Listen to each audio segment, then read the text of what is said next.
Well, Funk Flex goes all the way off on just a lot of things that were going on. So he hosted this whole YouTube, or it wasn't even a YouTube party. It was like a LYOR Cohen party. And then he posted some pictures up, and a lot of people were calling LYOR Cohen a culture vulture. And that bothered him because a lot of people tell a different story of LYOR Cohen and how ROCAFELLA started. You know, he noticed it was mostly ROCAFELLA people. So he kept it all the way real with the beginning of ROCAFELLA and how the role LYOR Cohen played in it. And just to get things straight, without bashing anybody, he gave everybody their credit. He just said sometimes the news gets twisted out here, and I gotta set it straight. And Funk Flex did live during that time in the music business. I mean, I lived during that time, but around that time I was a fan. I was middle school, high school era, you know? So it's like, what was that? High school was 99. So I was like middle school. I was a fan. I was like elementary to middle school. Like, that was a different time.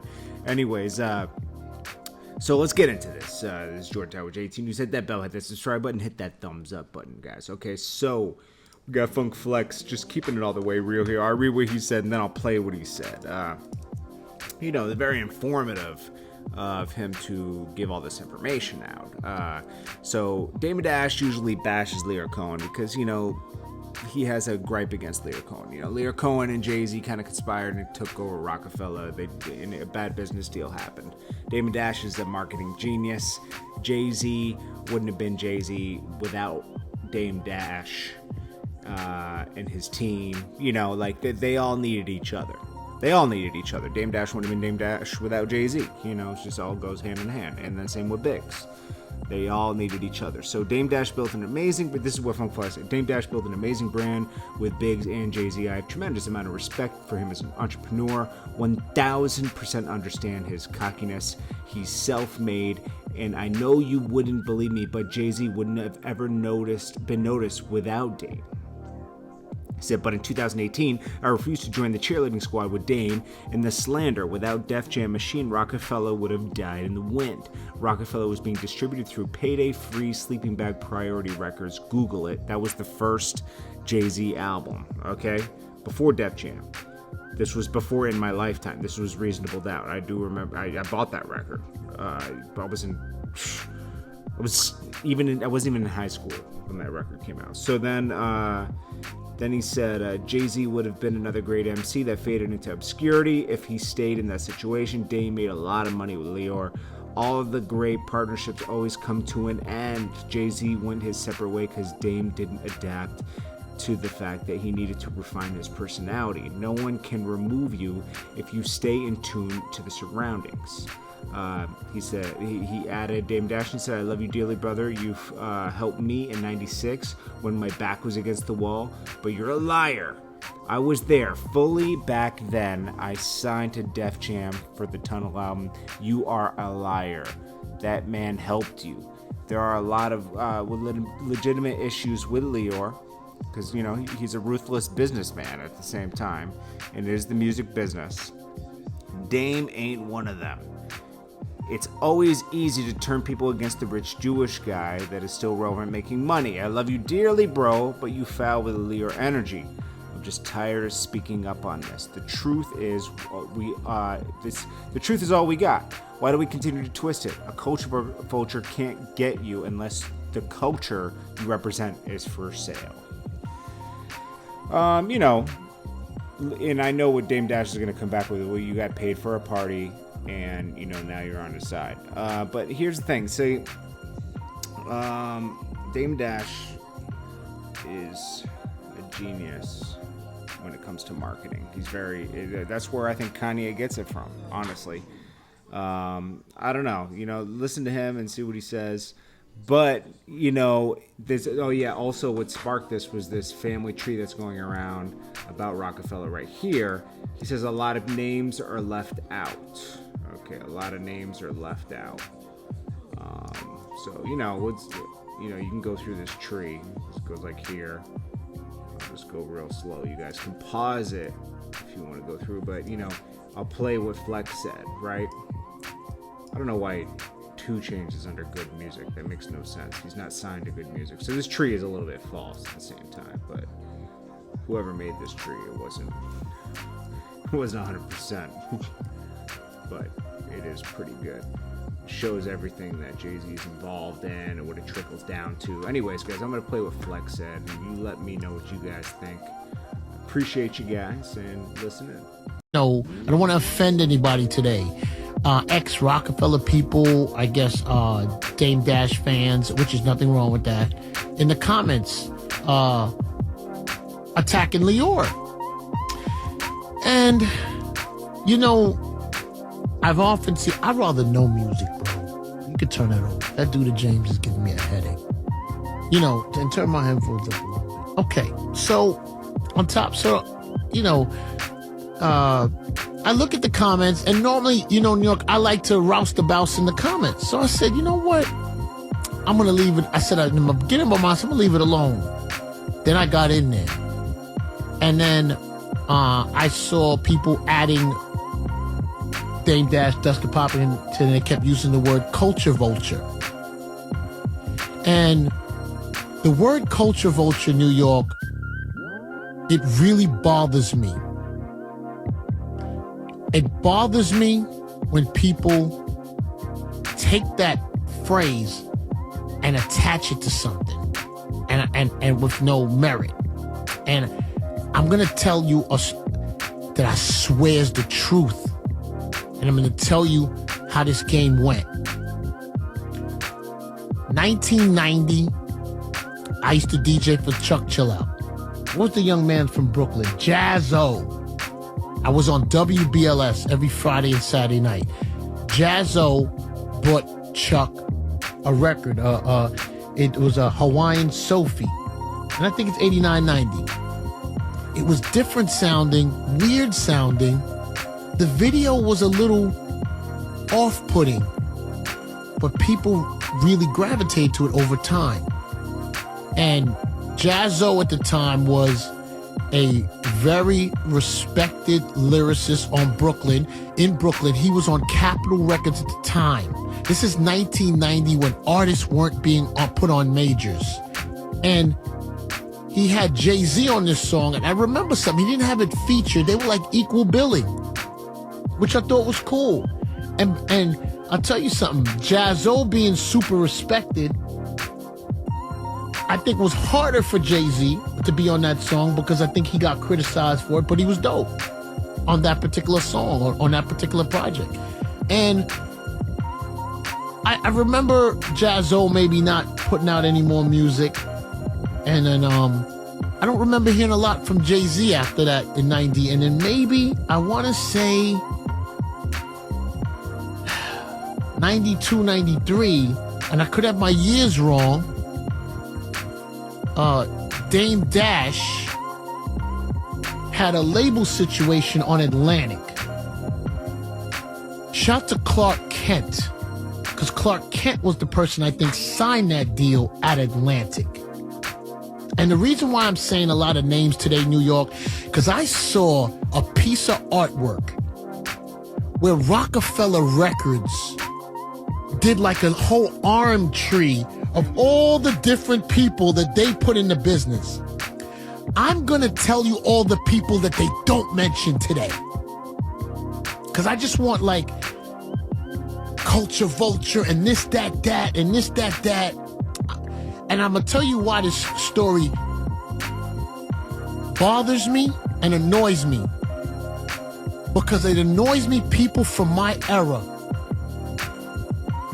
twisting the history book when we already got the youngins that never want to tell the truth. But when I watch 40 and 50-year-old men that I know I saw it, you see, what they didn't account for is I am relevant in 2018 and my eyes, and I saw it. And I know Jay-Z's not on the gram and LYOR's not on the gram. That's why people lie so much. So I don't want to skip anything. Let me get back to Atlantic Records where Clark Kent worked. Now, let me explain Clark Kent to you, New York. He was the most respected DJ coming out of Brooklyn. He also produced big hit records.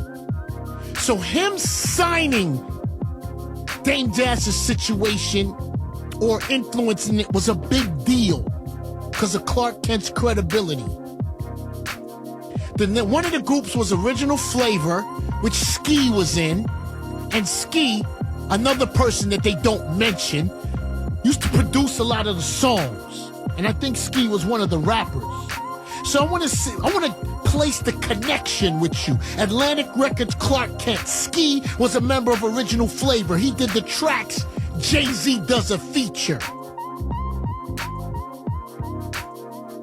Because all these people were missing on that tree that came out. All right? Now, these were people, Original Flavor wasn't the greatest group, New York. Decent. Jay-Z had a great verse on that song. His swag came through in the vid. You know? You saw it. He was on some wiggity wah, which was trash. But him as an individual, you saw something. You didn't know what.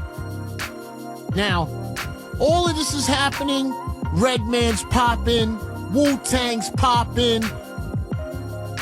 Not even Bad Boy yet. Uptown Records, Diddy's making great remixes for Mary J. I'm painting a picture. These dudes ain't on the map yet. And the game is a certain way. And I can't stand when people tell the game wrong. I got nothing to benefit New York. I wasn't part of any of this success.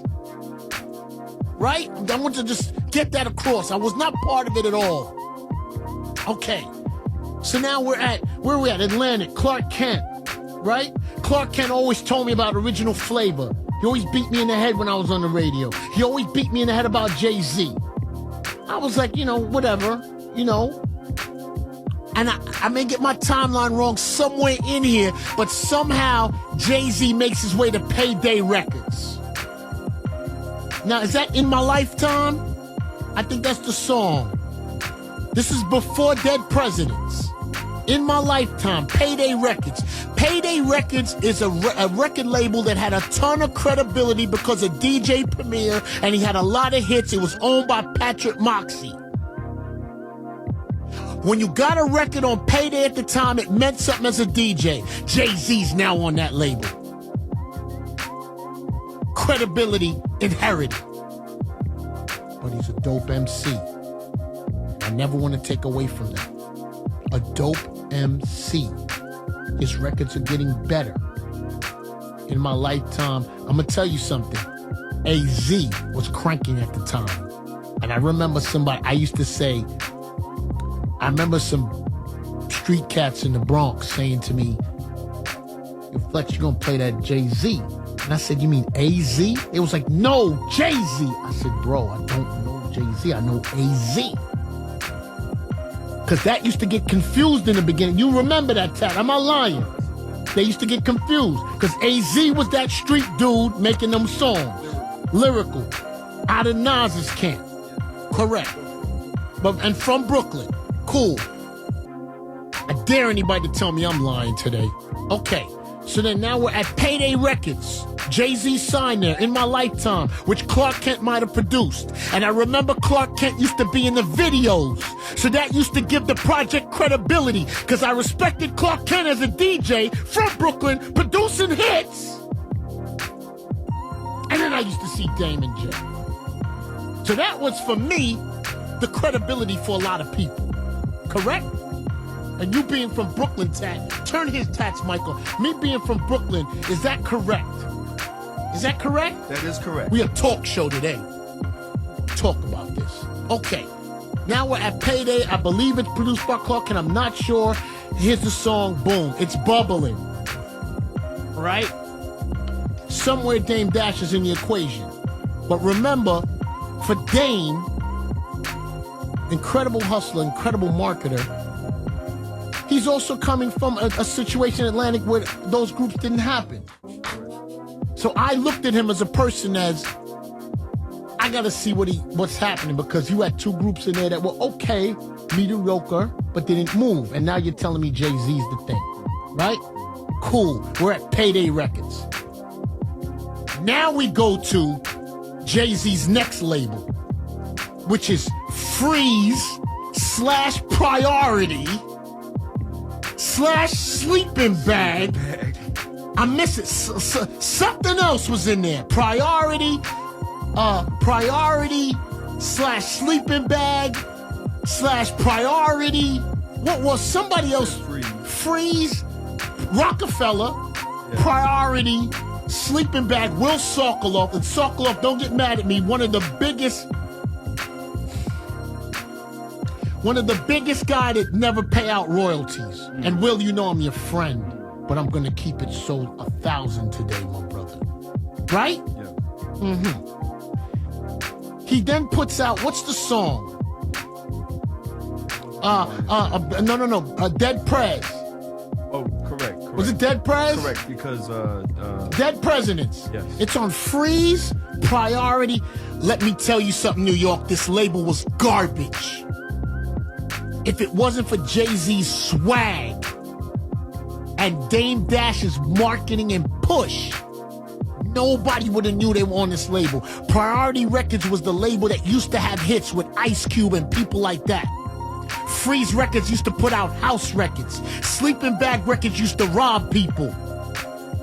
They were in a bad situation, but they had good music, and Dame Dash was making it happen. I didn't know Biggs.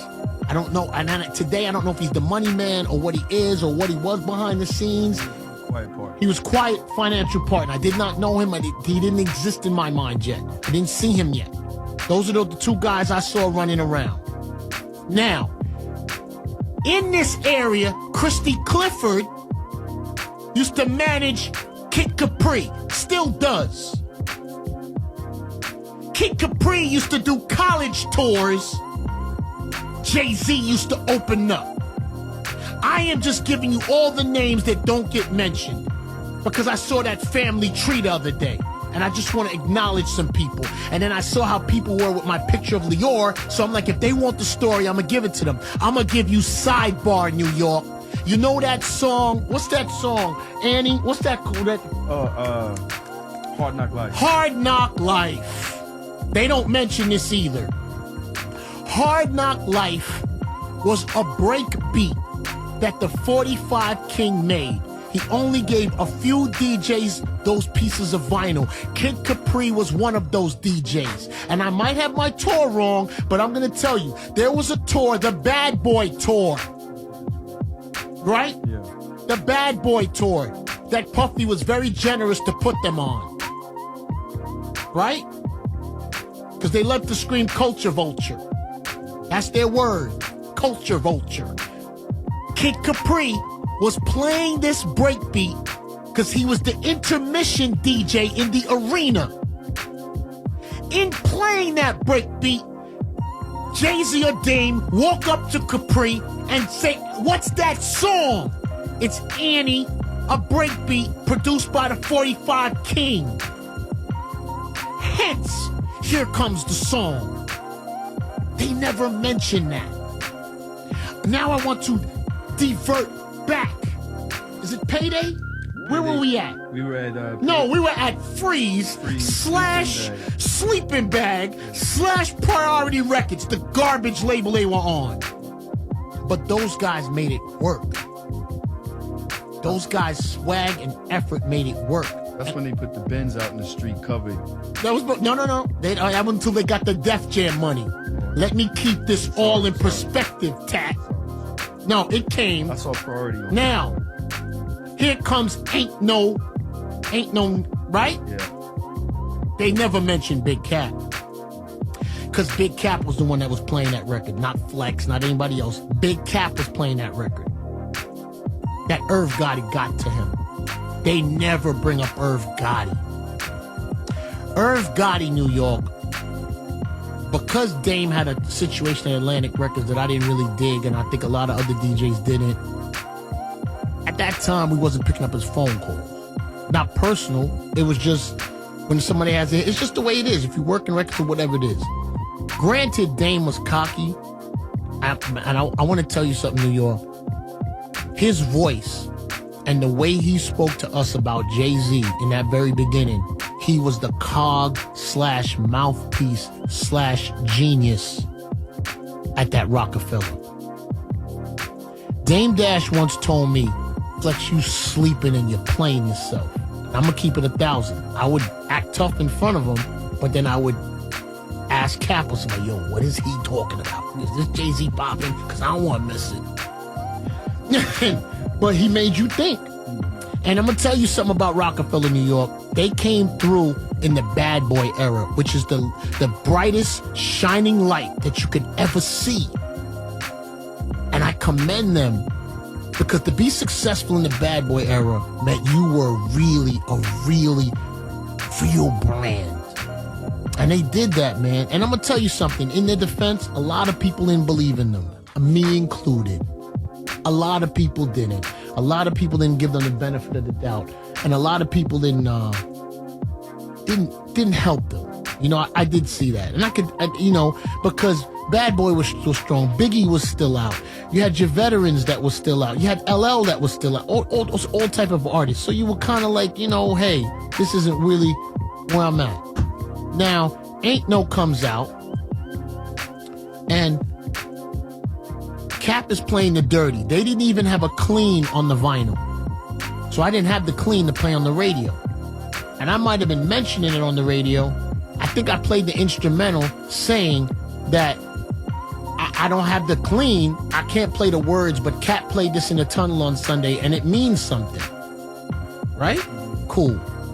Irv Gotti, who I know from Mike Geronimo and all his credible artists he was putting out, and I had a respect for him, was the only one that was able to call people about Rockefeller, right? And then he called, he said, Flex, I got the clean downstairs.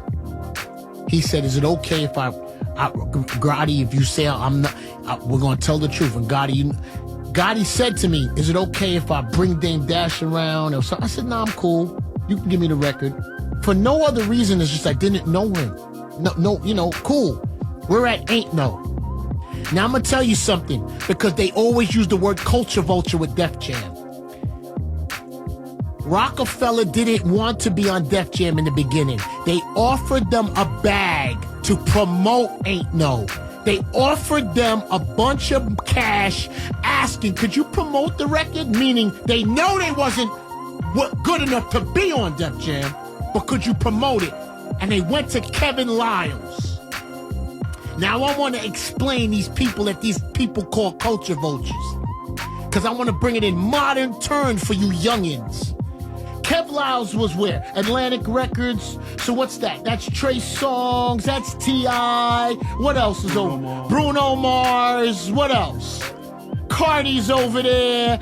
And 300 Wait, no, but not I'm gonna skip it. But LYOR rejuvenated Atlantic Records. Correct. So that's T.I. Mike Kaiser, right? Yep. I'm giving you some names. So that's LYOR. So then LYOR now and Kev, what do they go on to do? 300 Entertainment, which is Fetty, which is who else? Rich the Kid. Who else? Young Thug. Who else? So I want to give you something for you youngins to understand all the names we rattling off, right? That's like 3 different labels.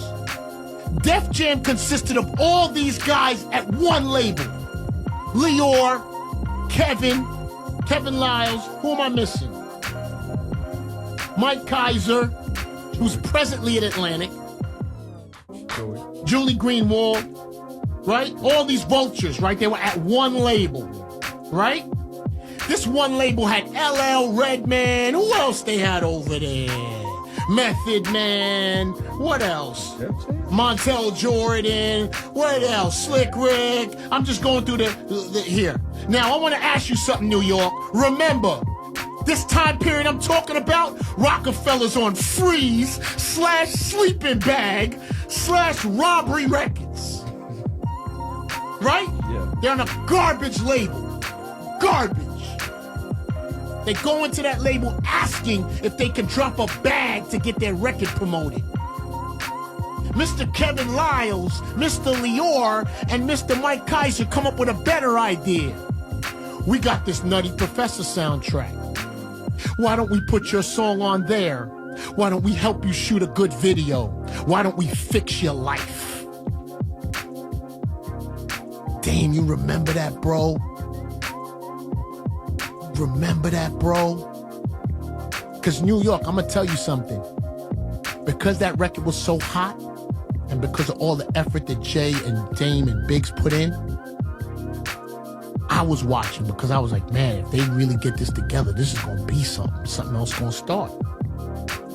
So everybody was asking labels questions. Where they gonna end up? Who's gonna pick it up? How they gonna get off a freeze? So with a soundtrack, New York, comes a budget. They were already successful. They didn't need ROCAFELLA. But they saw something that was golden in them that a lot of other people didn't see, including me. A lot of people didn't see. Saw something golden. Now, here comes the project. Well, not even the project. The album doesn't happen. The single happens, right? Correct. Single's out. Right? They're still, and that's still on freeze, but they're working and promoting it, making it look like a Def Jam project. Correct. Right? Yeah. Mr. LYOR Cohen, that's what he did for them though. Right? The culture vulture. I want to know where in there was there a culture vulture situation. Because I'm going to tell you about that word culture vulture, New York. A culture vulture can only succeed if a sellout wants to sell it. A culture vulture cannot take anything from anybody unless there's a greasy, sleazy person representing the culture and he can be bought. A culture vulture can't operate on his own. He needs a sleazy culture representative. So I'm breaking this down clean tonight. Now, here we are. They're at Def Jam. And you know why they had to be at Def Jam? Because Bad Boy Records was turning their motherfucking lights off. Let me tell you something, New York. If ROCAFELLA didn't sign with Def Jam, Jay-Z would have been Mike Geronimo. You hear me? He would have been a respected lyricist that slipped to the bottom of the toilet because he was in a bad label situation. Because those guys who use the word culture vulture, they cut that freeze nasty sleeping bag nasty priority deal. They lucky Def Jam got them out of the toilet. But you know what, New York? This is what it is. You want to know what it is? It's always easy to take the Jewish guy, the guy who's successful in 2018 still. It's easy to point at that guy. It's easy to make him the bat. I don't know LYOR New York. I don't know him. You know what I know? I was on the streets on this radio when they was trying to get their game going. I can speak from that point of view. So when you guys make your little pieces of paper with your family tree of all the people you help, why don't you make a tree of all the people that helped y'all? And I'm gonna tell you, because I'm not calling names tonight. You know why? Because I'm going on the movement, because I saw that ROCAFELLA movement in my comments. You guys used to be the swag guys, the guys that didn't want to talk to nobody, the guys who knew it all, the silent guys, moving, big dogs. After time, you got forgotten. Now you want to speak and be heard, and now you want credit. Lay in the same bed you laid in 96, lay in the same bed in 2018. Lay in that bed. Because I'm tell you something. I know anybody hearing me at the sound of my voice, I know people don't like me. And when I hit my deathbed, I ain't got one number to call. You know why? Because I'm going to lay in my bed that I created. Because that bed got me through a lot of ways in the beginning. It may not work on my deathbed, but I'm okay with that. But I'm going to wear it like a champ. Y'all need to wear it like a champ.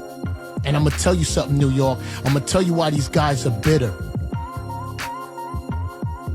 Because a lot of these ROCAFELLA dudes were talking crazy to Def Jam. The arm that was feeding them. They want to videotape people and put them on blast and make them look erratic and funny. Jay-Z did the right thing. The game was changing. It was time to refine your personality. and do things better. If you chose that direction and you chose that exit on the highway then, choose that exit now, bro. Don't look at people with that culture vulture word. It's a bad word, man. And I'm surprised at y'all. Because you know what's so funny? Y'all used to give credit. Now it's about what you can take and what you can form. It's easy to scream, you want to be independent in 2018. Mother, you can't get a deal. And there's nothing wrong with that. Do the independent. I think independent's a great thing for people. That culture vulture word, I ain't letting that fly no more out here. It ain't flying with me no more. And don't apply pressure to me on my gram, on a friend that I post. Because I'm going to tell you about that LYOR Cohen, bro. That LYOR Cohen road managed for Run DMC. Game over. Y'all ain't going to top that. There ain't nobody in this music business going to top that. Road manager for Run DMC. The boy met them at a concert and became a roadie first. Russell Simmons started with nothing in college. I think Kev was in DC promoting records. Kaiser was working at that, what was that place he was? He was working at like Best Buy or something nuts. It was something. The Wiz, whatever it was. And you use that culture vulture word, they cut you millions, bro. They signed each and every one of your artists for $500,000 and better. They gave you $1 million marketing budget on every artist you put out. I know my numbers. I was signed at the label at the same time. You got bonuses. Y'all did tours. Def Jam Records made y'all, bro. They made you and changed your life. I repeat, Jay-Z would have been Mike Geronimo. Matter of fact, at the time, Mike Geronimo was bigger than him, bro. He was bigger. He was bigger. We're gonna stop this culture vulture talk. You know why? Because anybody that uses them, I'ma check them. You know why? That's the word that you use for your own failures, for the things that you didn't accomplish in life. Be a man, be men in this game, man. This rap thing, you veteran hip-hop dudes, be men, man. Be men. Stop, man. I'ma call people on it from now on moving forward. That's what I'm doing. I'm calling people on it. Stop. My brother, Dame, I respect you in the utmost way. I'm gonna tell you something, New York. Dame Dash helped me in a very dark time in my life. I was in a management with Jessica Rosenblum I wasn't happy with. I love her, but at the time, I just wanted space. I was sleeping till 5 p.m. in the daytime, and I didn't have any focus. And for some reason, I was supposed to meet Dame Dash and Jay-Z at their office. What was that street? It was like down John Street. And Dame Dash walked me through John Street, ROCAFELLA. He showed me where they did the artwork. He showed me where, like, they go on tour and how they do things. And I said, wow, y'all do this here? He said, yeah, we do it here. And I learned a lot from him. He gave me his realtor. And I called my man Bobby J, rest in peace. And I said, yo, I just sat with Dame Dash and he put this office thing together. The label ain't doing it from, they doing everything. I said, I gotta take over my clubs. I gotta take over my own mixtapes. He said, yo, I think Dame told me, yo, you got a tape. You can get a budget and overhead. I said, really? And I put my foot forward. I learned a lot from him, man. But my brother, you are a liar. You are a liar. And it bothers me, man. I like you, man. It bothers me so much. You are a liar. And you lie because Jay-Z and LYOR ain't on that gram to call you on it. It's not cool, bro. It ain't cool. That ROCAFELLA legacy is amazing. New York, I never seen nothing like it. I never seen dudes grind from the bottom like that with no distribution. I remember they used to go on tour, college tours with their own money, spending their own bread. I never seen that. Yo, Jay-Z went from a guy that couldn't have a stage show to tearing them stages down to a place I didn't understand. And then became that dude, like going at dudes on songs. I didn't understand it. And guess what? Y'all talk all that talk, y'all never created another Hove. So obviously, man, the cog was someplace else. And let me tell you something. All you Rockefeller dudes love to be on the gram and talk and talk and talk. That big business was being conducted between LYOR and Jay from the gate.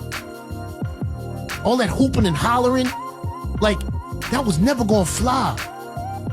Irv Gotti, instrumental in that situation. Clark Kent, instrumental. Ski, instrumental. Puff, putting y'all on tour, instrumental. Kid Capri, giving you the biggest record of your life, instrumental. When y'all make them trees, why don't you make a new one? Or maybe I'll make it and put it out today. Because if y'all gonna use the word culture vulture, I'm gonna use some words too. That's what I'm using today. I'm tired of it, bro. Like this whole thing because of the color people's skin in 2018. So it's like, well, you know, if we attack him and he's white, you know, he gonna get the brunt of it. And, you know, we ain't doing good. So let's just attack him. Stop, man. It looks bad. I'm calling y'all on it. That's what we doing moving forward. I'm not being personal. I'm not being like, you know, like they act like they did Def Jam a favor, bro. Def Jam was rolling multi-million-dollar bought out 5-6 times. Russell, I don't know how many houses the boy had. And I'm gonna tell you something. Some people like to say Dame Dash stole. Let me tell you something. There's no such thing as stealing money at a record company. Record company money is free money when you have a label deal and overhead. Stop. It's the only business where you can take money and nobody wants to kill you. Stop. He didn't take money. The president or whatever Dame's position is, you can't steal money because I don't want to knock him on nonsense. All he did, I'm going to be honest, New York, Dame Dash did nothing wrong back then. And to today, he's done nothing wrong. He handled it a certain way. He was cocky. He did it the way he needed to do. And people became very successful. And a lot of people made money from him. The only thing he's doing wrong in 2018, he's now blaming other people for anything he's uncomfortable with. Because the boy got success. I never seen a sore winner. I've never seen this in my life. He did nothing wrong. And he's done nothing wrong today. It's just like, bro, like, it is what it is. LYOR is still successful. Jay is still successful. That's it. They didn't take you along for the ride, bro, because you had a big mouth. But it's okay. Dude, make your bread. Make your bread, man. Stop pulling everybody down into the trenches with people in this business, man, because y'all ain't gonna pull me. That ain't gonna happen. I'm gonna tell the truth. If I offended anybody today, I'm sorry. I didn't mean to. What time is it? It was crazy. I didn't mean to offend nobody, but I just told you what it is. All right? When I see the Rockefeller brand making trees, make some trees of the people that help. Let me tell you something, New York. Reasonable Doubt was a album that took a long time to bubble. And I don't want anybody to get mad at me. And you Rockefeller people that work there, you remember this. People laughed at that album cover with that outfit Jay-Z had on. True or false? Nah, that's fact. Did they laugh at that album cover in Brooklyn? They was wondering what he had on. Right? Why? The hat? The scarf? It wasn't a thing yet to be dressed in a three-piece suit like that. Mm-hmm. It wasn't looked at. He had now, vision. what we commend them on is they never let that stop them. And I'm going to tell you about that Reasonable Doubt album, New York. Every day it came out of more and more cars. Every day a record would go in the tunnel. Every day Jay-Z would he'd do a freestyle somewhere. Let me tell you the magnitude of Jay-Z, New York. For you youngins. Ain't No was a song where he had a feature from a girl that nobody knew. Foxy Brown. A new rapper put a new person on the last verse that nobody knew. I thought he was bananas. He gave Foxy Brown life. I didn't know who she was. Gave her career. You You Rockefeller dudes, why don't you go home and print a new tree? And try and print that tree without using the word culture vulture. And print that tree with the people that helped. Why don't y'all do that? Instead of using that word culture vulture. Because I'm going to keep it 1,000. The LYOR thing, I'm not standing still for it no more. I am not standing still for it. I'm not standing still for it with the Kevin Lyles. I'm not standing still for it. I was there. I saw it. That's it. Challenge me on it. Call me a liar. I dare any of y'all to call me a liar on anything I said today. I bet you won't. I bet you won't.